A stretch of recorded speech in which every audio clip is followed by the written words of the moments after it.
이 세상의 친구들 나를 버려도 나를 사랑하는 이 예수뿐일세.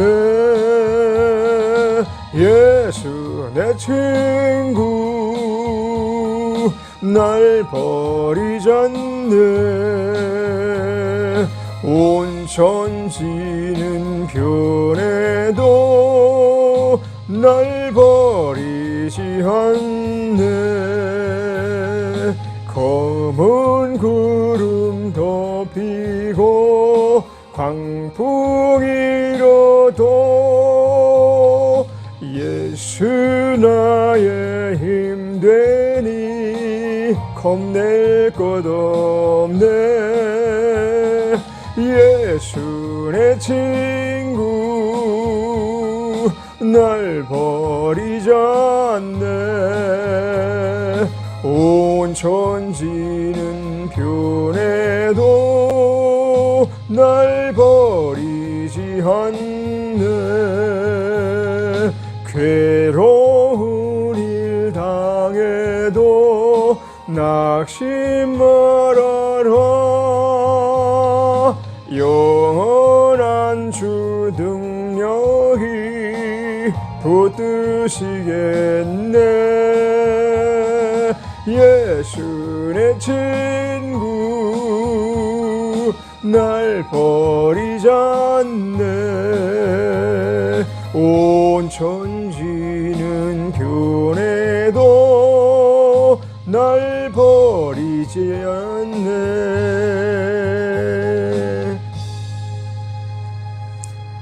사랑이 많으신 하나님, 오늘 이 아침도 우리 주님 만날 기대감과 흥분된 마음을 우리 주님 앞에 솔직히 드러나면은 좋겠습니다. 하나님께서 우리를 만나주시는 귀한 시간, 하나님께서 우리와 함께 하시는 복된 시간, 이 귀한 날 시작함에 있어서 하나님을 예배함이 얼마나 큰 축복인지요. 하나님, 우리를 통해서 예배를 받으신다는 것이 얼마나 큰 축복인지요. 우리 하나님이 축복 안에서 우리 하나님께서 베푸시는 한량없는 은혜 가운데 오늘날도 시작하게 하옵소서. 승리하게 하옵소서. 복되게 하여 주시옵소서. 감사하신 예수님의 이름으로 찬양하며 기도드렸습니다. 아멘.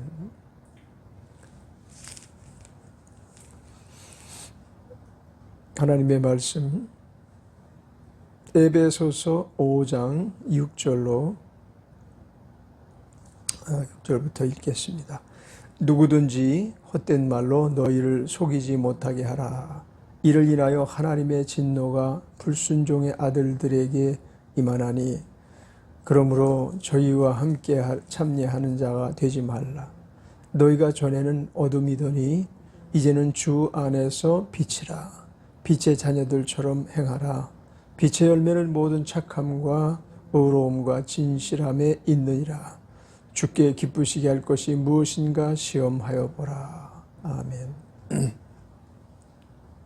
에베소서 5장 6절로 10절까지 말씀을 오늘은 참고해 보면서 하나님의 깊은 은혜를 누리는 시간이 되기를 바랍니다.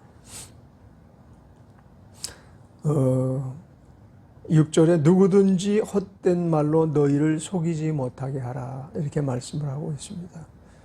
우리가 지금 이제 그리스도 예수의 사람, 하나님의 자녀가 되었는데, 그러면 이제 우리는 하나님의 자녀가 되었는데 무엇을 기인하여 하나님의 자녀가 되었는가 하면 하나님의 말씀, 살았고 생명이 있고 또 운동력이 있어서 좌우여선 어떤 날선 검보다 예리한 말씀, 그래서 홍과 영과 및 관절을 찔러 쪼개기까지 하는 말씀, 이 말씀이 우리를 거듭나게 하시고 말씀이 육신이 되어 우리 가운데 거하심에 그 영광을 보니 독생자의 영광이라 라고 말씀하신 듯이 말씀하셨듯이 예수님이 말씀이시고 그분이 이제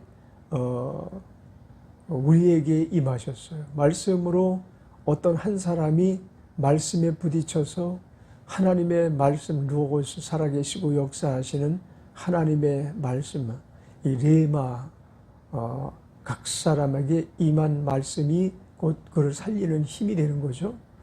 그리고 이 말씀으로 말미암아 우리가 정말 이제는 어떻게 살아야 될 것인가를 분간할 수 있게 해주신 것입니다.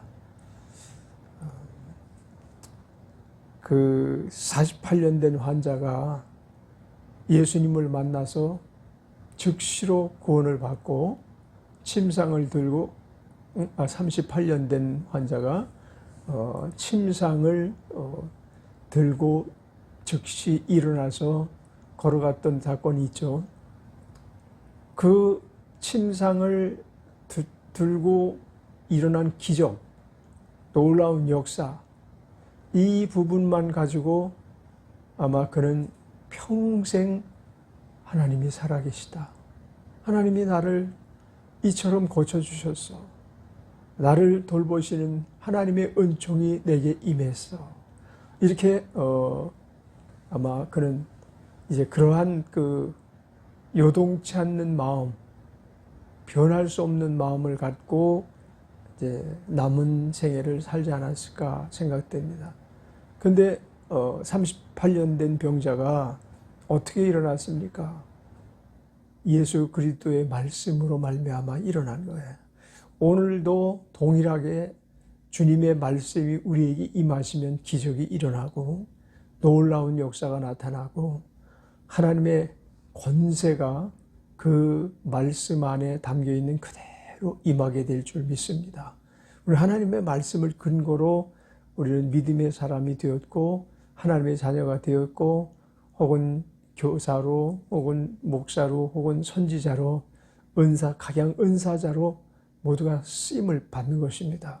그 말씀이 그를 사로잡고 있는 범주 안에서 그래서 그의 영적 삶은 지속이 된다라고 볼 수 있습니다. 그런데 오늘 바울 사도께서 누구든지 헛된 말로 너희를 속이지 못하게 하라. 이것은 그리스도의 말씀 안에 있는 것으로 우리를 권고하는 게 아니고 공교하게 속이는 말.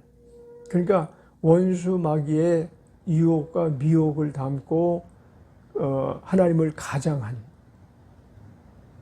속에는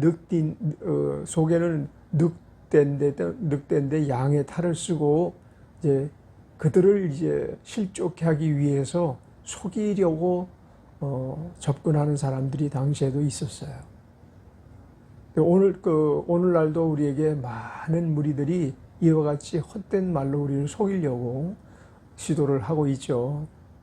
그래서 당시에는 가장 큰 속이는 무리들이 영지주의에 속한 자들, 혹은 유대교이면서 유대교를 완전히 탈유대교하지 못하고 그것을 근거로 해서 기독교를 한 종파로 여기면서 유대교 제일주의자들, 유대교를 신봉하기 위해서 기독교를 약간 적용시켜서 이제 속이는 무리들이 초대교회에도 이제 등장하기 시작하죠.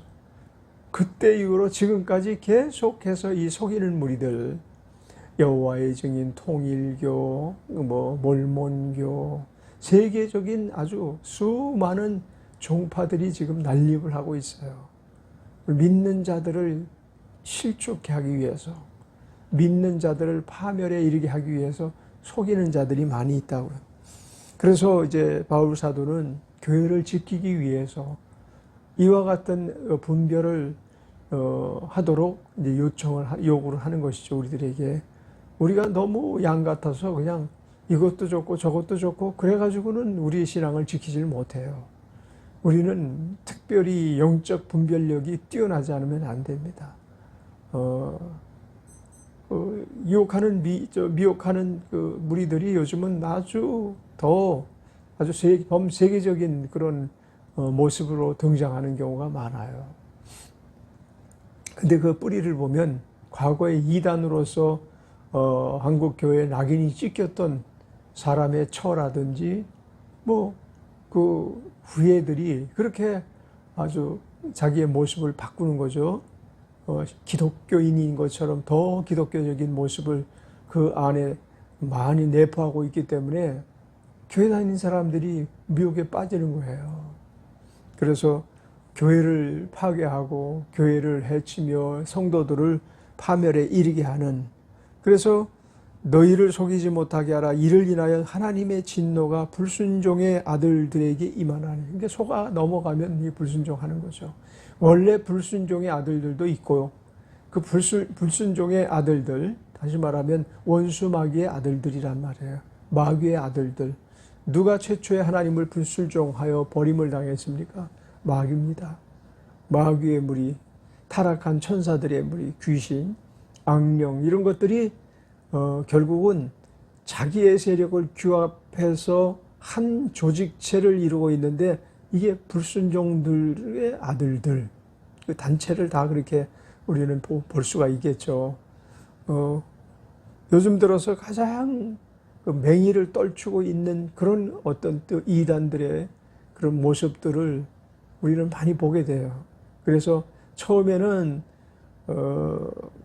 그 교회에 불평이 있는 사람들을 살살 규합을 해서 찾아다니면서 은밀하게, 그리고 또 교회에 들어와서 교회에 불만을 가지게끔 처음에는 교인인 척하고 자리를 잡고 있다가 목사를 이제 지적하고 뭐 이런 일에 목사에게 불만을 갖게 만들고, 그래서 교인을 도둑질해가는 이런 늑대들의 무리들이 있어요. 지금도 속이는 자들입니다. 다 이 헛된 말로 속이는 거죠. 하나님의 말씀은 살았고 운동력이 있는 말씀이지만, 이 헛된 말은 그와 같은 것이 아니고 속이는 말이에요. 이거는 죽이는 말이에요. 이거는 인생을 망하게 하는 말이기 때문에 우선 우리 하나님의 자녀된 자들은 항상 이것이 어디에 속해 있는가를 분별할 수 있어야 되겠죠. 두 가지입니다. 순복하는 그런 믿음을 가지고 사는 사람이 있고, 항상 불순종하고 하나님 앞에 늘 불평, 불만을 일삼고, 교회에 대해서 불평, 불만을 일삼고, 교회에 들어와서도 자기가 교인인 척, 기독교인인 척 하지만 속으로는 속이기 위해서 들어온 무리들이 있다는 것입니다. 그러므로 저희와 함께 참여하는 자가 되지 말라는 거죠. 미혹당하지 말라는 것입니다. 유혹당해서 하나님을 대적하는 이런 불의를 저지르지 말라는 것입니다. 이런 자들과 함께 하나님의 진노가 임하기 때문에 그들 안에 참여하는 자가 되서는 절대로 안 되는 것입니다. 자, 8절에 보면 너희가 전에는 어둠이더니 이제는 주 안에서 빛이라. 빛의 자녀들처럼 행하라. 그래서 빛이, 우리가 옛날에는 어둠이었기 때문에 아주 자연스럽게 우리에게서 나타나는 그런 현상들이, 이거는 아주 너무나 쉽게 나타나는 현상들이 옛날 살던 습관들이죠. 구습을 쫓아가는 옛사람의 모습이 덜컥덜컥 나타나거든요. 이때 우리가 이 어둠을 분별할 수 있어야 되는 거예요. 아, 내가 지금 어둠에 속했네. 이래서는 안 되는데 왜 이랬지? 라면서 원인을 파악해야 되고, 그 원인을 파악했으면 그걸 재빨리 그걸 버려야 된다 말이에요. 그럼에도 불구하고 감정에 기대어서 속상하다는 핑계 후 내가 지금 버림을 당했다, 혹은 나는 지금 속고 있다라는, 우리를 미혹해 하는 역사는 얼마나 다양한지 모릅니다. 상대방을 오해하게 만들기도 하고, 상대방을 사랑하는 척 하면서 그 영혼을 도적질해가는 그런 그 술수는 우리 인간들이 쉽게 가름하지 못할 정도로 다양한 방법으로 접근해 오기 때문에, 그 어둠을 분별하기 위해서 우리는 말씀으로 돌아가야 돼. 자꾸 뭐 말씀을 떠나기 때문에, 아, 이게 맞아? 요즘 같은 과학이 발달한 시대에서 이 말은 너무 이거 구식이야. 아, 이런 말이 어떻게 있을 수가 있어요? 참 말도 안 돼. 뭐 이런 식으로 하나님의 존재를 부인하고, 아니 지금 광명한 20세기에 무슨 하나님이 계시다고 그러고 무슨 악한 것들이 있다고 그래. 인간적인 세상, 인간 중심의 유토피아를 우리는 이미도 완성해 나가고 있는데 이런 어리석은 자들 때문에 이 세상이 어지럽다니까. 뭐 등등 하여튼 이루 말할 수 없는 폐해들이 우리 곁에 늘 가까이 있기 때문에 주의해야 돼요. 그래서 이제 그러면 빛과 어둠은 무엇으로 분별할 수 있는가? 빛과 어둠을 우리가 무엇으로 분별하고 어떤 말씀을 참작해서 이게 어둠이구나, 이게 빛이구나라는 것을 알 수 있는가? 뭐 너무 쉬워요. 알고 보면 너무 쉬운데 우리 옛사람이 우리 늘 개입하기 때문에 이것이 어려워 보일 뿐이지 너무 쉽습니다. 그것이 다음 요절에 나오는데 9절에 빛의 열매는 모든 착함과 의로움과 진실함에 있다. 그러죠. 빛은 착함이 동반돼야 돼요. 악함이 들어오면 안 되거든요. 선함이 동반돼야 돼요. 여기 아주 악질적인 요인들이 같이 들어온다면 그것은 빛이 아닌 거죠. 그리고 의로움이라는 건 너무 당연하죠. 빛이라는 것은 불의와 반대되는 것이거든요. 의로움 가운데 있어요. 우리는 세상을 살면서 어떻게 이렇게 성경은 뭐 그렇게 말하지만 어떻게 성경대로 살 수 있어요. 성경대로 살다가는 우리는 세상 사람들에게 인정받지 못해요. 말도 안 되는 소리입니다. 불의한 사람들의 사상 안에서 우리가 거기에 참여할 필요가 없어요. 그럼 불의한 자들이 말하는 거지, 착함이 있는 자들, 의로움이 있는 자들은 성경이 전적으로 아멘 할 수밖에 없어요. 성경의 말씀 한마디 한마디가 너무나 당연한 말씀이에요. 왜냐하면 불의를 지니고 성경을 보면 이 성경이 꼭 색안경을 끼고 성경을 보는 것처럼 제대로 이해를 못하는 거예요. 성경 말씀 그대로 받아들이질 못해요. 그것이 곧 착함이 없는 자의 모습이고 또 의로움이 없는 자의 모습이에요. 그 착함이 없고 의로움이 없는 사람은 무슨 색깔이든 안경을 끼고 있다는 거예요. 그러나 착함이 있는 사람들은 눈이 열려서 하나님을 볼 수 있어요. 마음이 가난한 자는 복이 있나니 저가 하나님을 볼 것이며, 산상수훈에서 예수님 말씀하신 것처럼 이 불이라는 것, 그리고 또한 거짓, 이런 것들 전부 이것이 마음이 부유해져서 그래요. 세상 것으로 아주 너무나 마음이 첩첩이 옷을 입고 있어서 그 옷을 벗어버리기 전에는 이 착함이 나올 수가 없고 의로움이 나올 수가 없고 진실함이 나올 수가 없어요. 그러니까 불이라는 옷이 또 착하지 못한 아주 악한 모습의 그런 것들이 옛사람들이 입고 있던 옷들이거든요. 그런 것을 벗어버려야 되는데 벗어버리지 않고 있으니까 우리가 여전히 불의한 안경을 끼고 하나님 말씀을 들으니 무슨 말씀이 순종해야 될 말씀으로 들리겠느냐고요. 배척하는 말씀으로밖에 더 들리겠느냐고요. 그래서 빛의 열매는 빛에 거하는 것은 너무나 당연하다. 우선 이 세 가지 모든 착함, 의로움, 진실함, 이것을 이 안경을 들이대고 이 돋보기를 들이대고 자기를 비추어 봐서 내가 착하지 못하다, 내가 선하지 못하다, 이렇게 살아서야 되겠는가? 나를 점령하고 있는 것이 무엇인가? 이게 물질인가? 아니면 육신의 정욕인가? 인생의 자랑인가? 그런 것들을 착함과 진실함과 의로움이라는 돋보기를 가지고 자기를 늘 점검만 해도 우리는 우리의 모습을 옛사람의 모습을 많이 떠날 수 있게 되는 줄 믿습니다. 그래서 우리가 어둠에 속한 것이 아니고 빛에 속하였다면 빛의 열매를 나타내야 되는데 빛의 열매가 바로 그 부분이에요. 착하게 사는 것, 또 진실하게 사는 것, 의롭게 사는 것. 하나님께서 이 불의한 세상을 없애시려면 결국은 성도들이 이 불의를 이길 힘이 비축이 돼야 되거든요. 그래서 주님께서는 어떤 불의한 방법을 사용하시지 않으셨어요. 또 손쉬운 방법을 사용하지 않으셨어요. 좀 더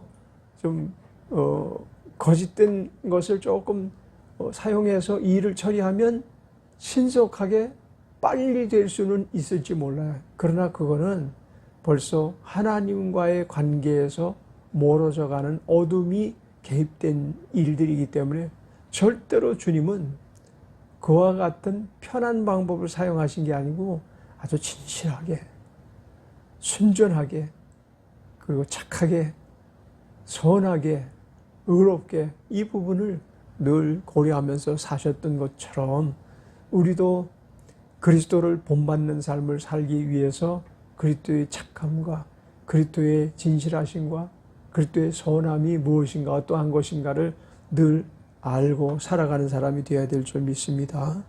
그리고 이제 우리가 어둠에서 벗어난 사람이다, 빛의 사람이 되었다라는 것을 무엇으로 점검해 볼 수 있는가 하면 주께 기쁘시게 할 일에 대해서 고려하면서 살아가는 거예요.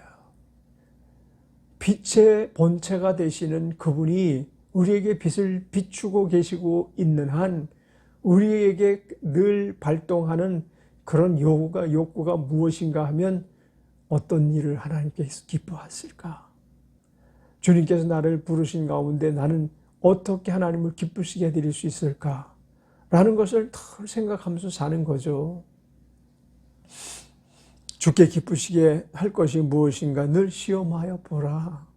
그러니까 우리에게는 매일 아침마다 이제 숙제가 이제 우리에게 주어지는데 그 숙제의 주요 과제는 무엇인가 하면 어떤 것이 주께 기뻐하시는 것이냐, 어떤 일이 주께 기뻐하시는 것이냐, 어떤 것을 해야만 주님께서 기뻐하실 것이냐, 이런 과제를 늘 달고 살아가는 거죠.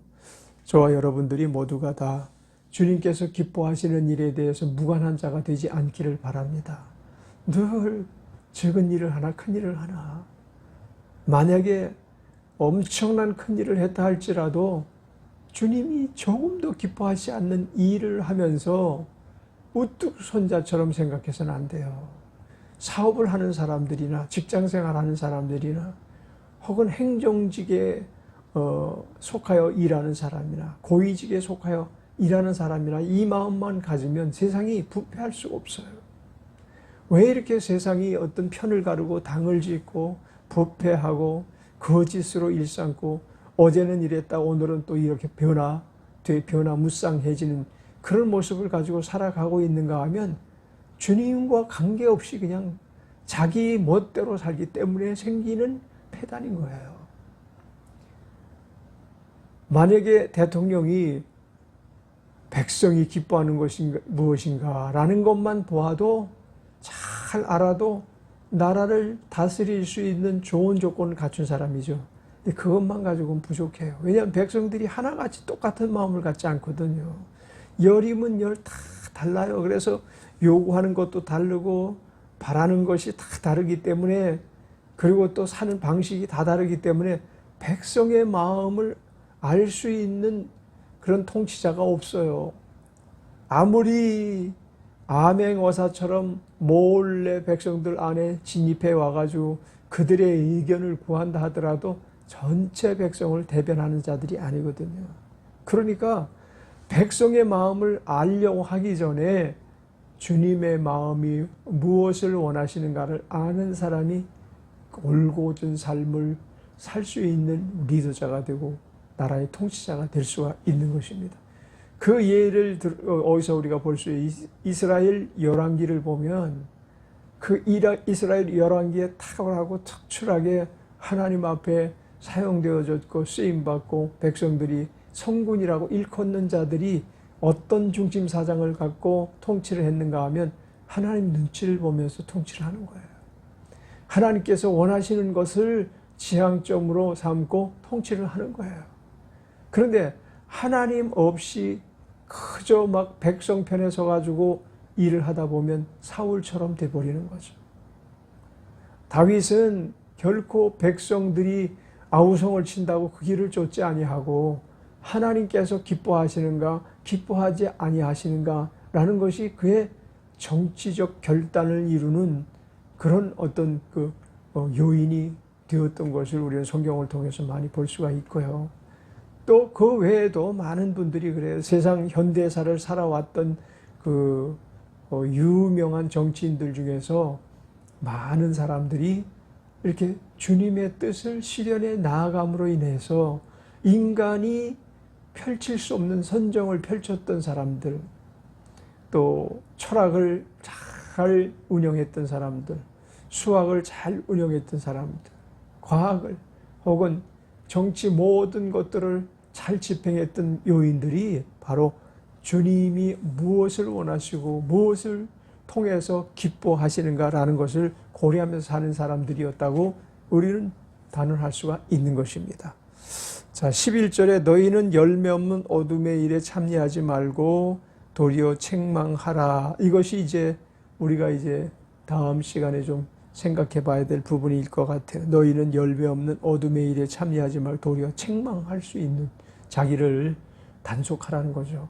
자기를 늘 이 주의 말씀에 결속하여 행하는 모든 일 판단 근거가 다른 말씀 뜻 이루는 것이 되어야 되겠다라는 그런 내용을 갖고 있습니다. 오늘은 우리가 어둠에 속해 있어서는 안 되겠다. 이 어둠은 결국은 6절에 누구든지 헛된 말로 너희를 속이지 못하게 하라. 이 부분에서 우리가 너무 무장해제되어서 늘 속아서 어둠에 지금 들어와 있는 그런 모습들을 발견할 수 있는 것이다. 속지 말아야 된다는 것입니다. 속이는 자로 속지 않는 자가 되기를 바랍니다. 기도하겠습니다. 은혜로우신 하나님 아버지, 우리를 미혹하고 속이는 자가 세상에 존재하기에 우리 하나님께서 우리를 지켜주시고 보호하시는 이유가 되는 줄 믿습니다.